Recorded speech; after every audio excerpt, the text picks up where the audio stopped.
Good morning, everyone out there in YouTube land. My name is Jared, and this is my channel, Mazda B3K.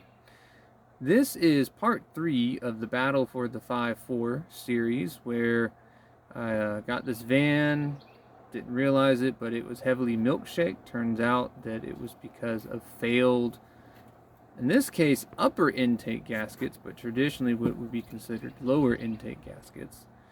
And in part 1, I did some initial flushing to get the really nasty garbage out. In part 2, we tore into the top of the engine, successfully got the intake out, laid down fresh gaskets, got the intake back in, and this is where we will pick up part 3, where we are going to torque the intake down and continue to rebuild the top of the engine. Without further ado, let's get started. Alright guys, so where we left off is where we're picking up here. Torque values, torque sequence. So you're going to need to do these to make sure it goes down evenly and compresses uniformly. There is a torque sequence. Basically, you start on the outside, you'll work, I'll start in the back. You can start front or back, but back and go to the front and then come back to the back, the second row, and bounce back and forth. And then you're going to do it over again. What I am doing is just finger tight on everything initially, and then I'll run through with the tool until everything starts to get a little bit firm, and then I'm using an actual torque tool on this because this intake is so important. And listen carefully, the bolts for the upper intake to the lower intake, they're actually supposed to be 89 inch-pounds. You divide through by 12, that puts you at a little bit over 7 foot-pounds. So if you don't have a torque wrench that goes that low, elbow torque that one. But remember, if you're not a 97, 98, or an early 99, you will have a plastic lower intake unless you've replaced it, or a plastic upper. Be mindful not to blow out the plastic, which I don't think you would do, but don't go crazy, because you can overcompress the gasket and it won't work, and you'll get vacuum leaks. And then you will be sad because you'll be back here doing this again. Okay, upper intake to cylinder heads. That's going to be the arms of the spider, so to speak. That is 18 foot-pounds. Now again, this one I would really strongly suggest you get a torque wrench. They can be had at Harbor Freight or whatever the equivalent is in your neighborhood for cheap. I have one of Harbor Freight's nicer, their Econoline wrench. It starts at 20, so I'm going to torque it to 20 instead of 18. That's not going to break the bank, and that's what we're going to use. Now, my brother just showed me that, again, Harbor Freight, they do sell, with their Icon, their professional tool line, they do sell a 5 to 75 foot-pound wrench, which is kind of what you need for this application, for these fellas. They also have one in inch-pounds. But we're going to roll with what we got, because Harbor Freight is an hour away. It's like an hour-and-a-half drive. Go there, rush in, rush out, come back. I don't have that kind of time today. So, elbow torque here. I'm going to do 20 pounds here. 18 pounds, if you've got something that lets you do it, 18 foot-pounds. I'll do 20, should be okay. Same deal, you're going to do it outside to in. So you'll start there, and then you'll go up to that corner, and then you'll come back here, and then you'll go over to the thermostat, and then you're going to come in to an inner bolt back here, and then you're going to do a bolt up front on the inside on the left, and you're going to do it that way. So if you can imagine it, if this is the intake, you're kind of doing this. You're left, right, and so you're pulling it down evenly so that you have a nice uniform compression across the entire gasket surface, and something doesn't get pulled down wrong and a gasket surface get damaged, and then you get a coolant leak, and then you're really sad because once again you're tearing all this crap out, spending 4 hours of time to get back to this to fix this. So do this one right, guys. This one's important. Okay, I've got the upper torqued. Now make sure that after you do your torque sequence, go back, do it again. Because there's going to be some bolts that have shifted loose. Not very loose, but a little bit. So go back, do it again. That's what I did, found a couple loose. That's all done. So now I'm going to repeat the process with our upper. The really important ones, upper to cylinder head. Remember that is 18 foot-pounds. I'm doing 20 because that's the lowest I can safely torque at. And here we go.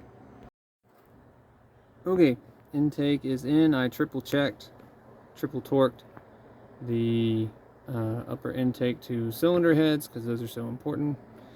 It's good and tight, 20 foot-pounds. Next step is coils, ignition coils, and fuel injectors.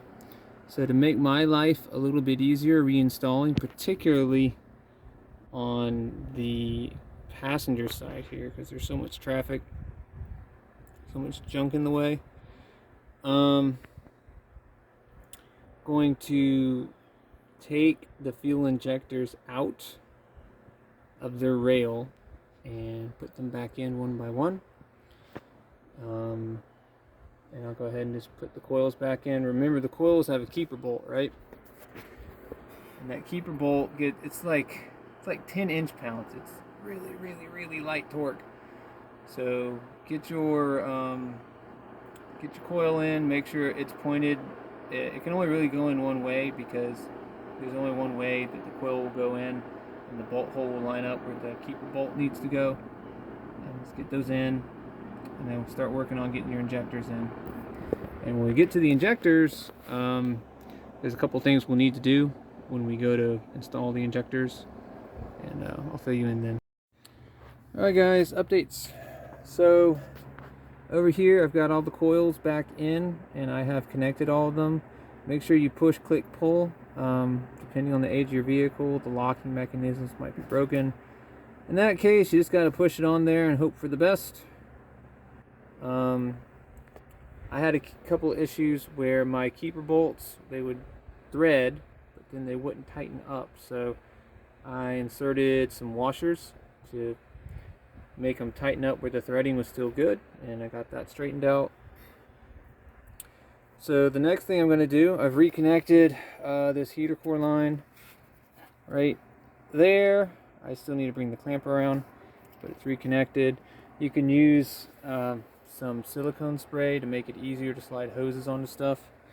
Next thing we're fixing is the PCV line. This is the infamous elbow that always blows out in the back of the intake, and then you get a monster vacuum leak. As you can see, this one is gone. I have a Dorman replacement, Dorman number 46017, and then also throwing a new PCV valve on there. That is PCV 2322 microguard, and we're going to put that back together. Go ahead and get that back in. Just as a reminder, the valve goes in the valve cover, and then that boot side is going to come in up here into the back of the intake. And next up after that is we're going to, oh, that's probably where that goes. In fact, let's say, yeah, that's probably where that goes, right there. Why does that need to go there?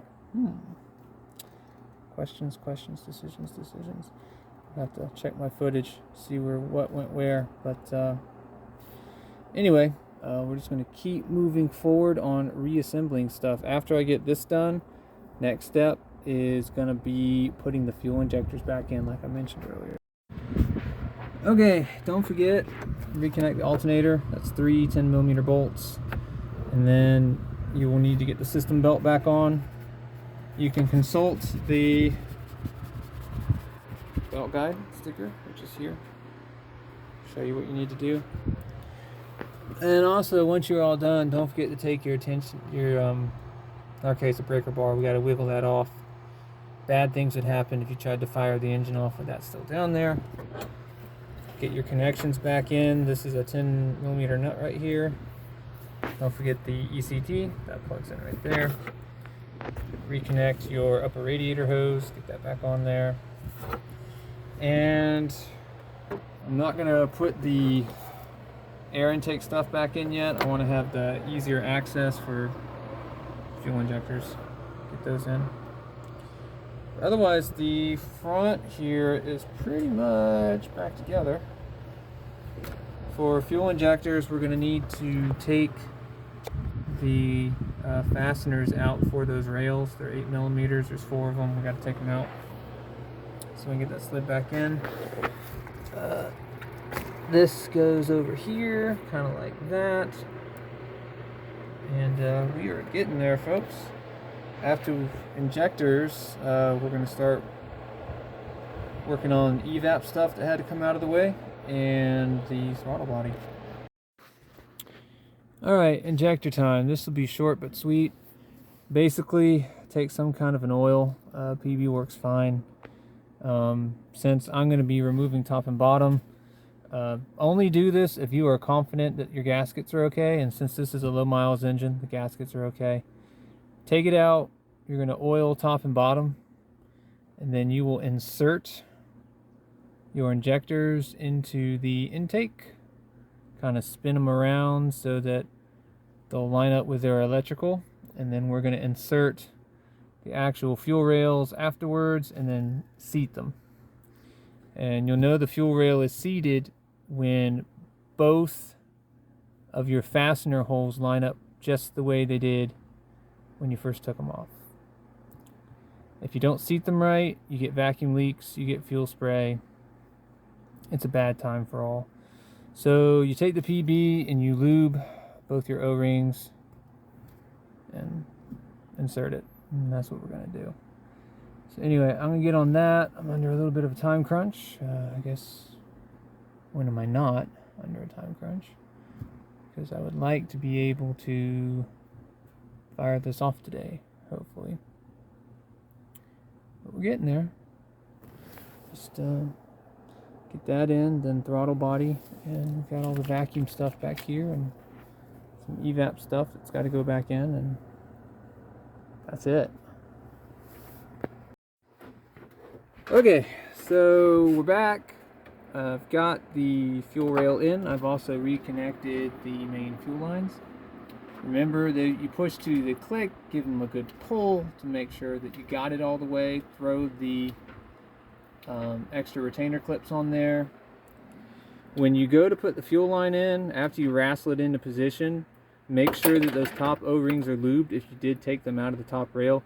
And then you're going to kind of wiggle it back and forth. You may want to take a mallet and tap the rail to get it all seated and in position. And when you're all said and done, we put the battery back on and then cranked it. Well, not cranked it, but we ran the fuel pump to make sure that we don't have leaks. We didn't hear anything, we didn't see anything. So life is grand. So we're going to go ahead and continue on. The next major thing that has to go on is the throttle body. That's the next thing we're throwing into position. So that's going to come in. Make sure you scrape clean where the EGR valve connects. We've got it cleaned on the EGR side there, but I haven't cleaned it on the throttle body side. So, and I got to make sure I got to get those rags out. And we'll get that in place, and then we can do things like put the map sensor bracket back on. We can put the throttle body bracket back on, the actual throttle cables. And yeah, we're moving and grooving. Probably the next hour or so, hopefully, we'll have this back together. Okay, this is the point in time where you need to have scraped the top of your intake to get all the gasket schmutz off of that. You should have already had that done. If not, this is your last opportunity to do so before you put the throttle body on. The kit that I called out earlier, I think in part 2 of the video, does come with that gasket right here. So we're going to throw that on, and then we're going to kind of have to finagle the throttle body in. Don't forget, depending on how you took it off, that your brake booster plugs straight in there, so put that back if you have not done so already, or you took it off a different way. We're going to kind of finagle this goober in there, and then I'll get the gasket in position, I'll drop bolts, and I'll probably pull up a torque value real quick, but it might be an elbow torque because not a lot of room in there. Okay, so throttle body is back in. That's 4 bolts. These I just kind of elbow torqued. Mostly I was able to use a flexi wrench, though I had to use a regular deep well socket for the one up over here. We've got to get the IAC in. That's all cleaned up, ready to go. We need to get the gasket here so we can tighten this back up and reinstall that. And the long funny bolt goes on the back side from our perspective, and the short one goes here. And then we're down to PCV, and we've got some evap purge connections to do, but we are really close to done. Basically, one of these should be IAC, and one of these is going to be the there's a vacuum for EGR. Should be for something. I don't remember what it is. I shall figure it out. But anyway, we're getting there. Just keep on trucking. Don't forget to put the map bracket back on. Get this vacuum going on for the EGR up here. Like that. And then we'll have something apparently that needs vacuum right here. Let's take a look. I think I know what it is. Should be oh, this guy. Should be this guy. Yep, it should be this guy. Gotta figure out, remember how he's mounted though. He's got these two. Yeah, we'll figure it out. Anyway, keep trucking. So your EGR, this is a multi-purpose gasket, 70802.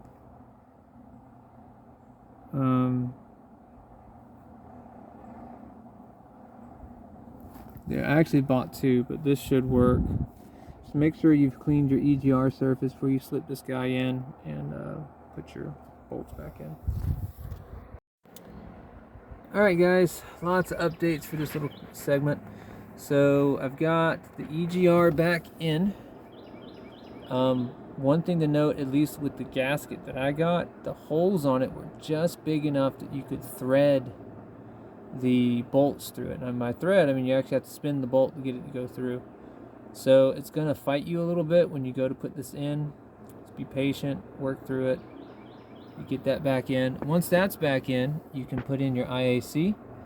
That's going to be your 8 millimeters. Make sure you have a gasket for that. The one I had was compressed out, so I grabbed one I had in my inventory. Got that back in. Don't forget the electrical on that. Like I said, don't forget on the vacuum on the EGR. This is part of the evap system. I don't remember exactly what it's called.